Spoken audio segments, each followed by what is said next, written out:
Meus amigos, bom dia, tudo bem? Vamos estudar Romanos 7,18, que está escrito assim: porque eu sei que em mim, isto é, na minha carne, não habita bem algum. E, com efeito, o querer está em mim, mas não consigo realizar o bem.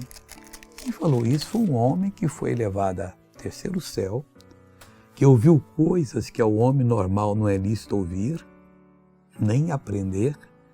Mas, no entanto, ele falou agora que, quanto a ele, na carne dele não habitava bem algum. E tem gente que diz, não, em mim só habita bem. Não, na nossa carne só habita desvio.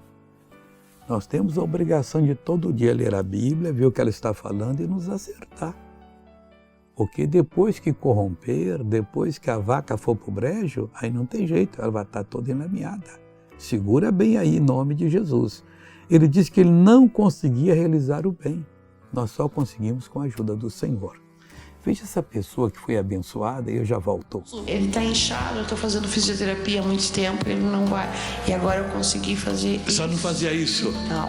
Quanto tempo, mais ou menos? 3 meses. 3 meses, glória a Deus. Olha, eu quero agora fazer oração por você. Vamos falar com Deus? Pai, em nome de Jesus.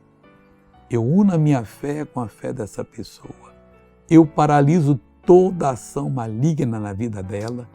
Eu expulso e ordeno, saia, vá embora, em nome de Jesus. E você diz amém. Bom dia.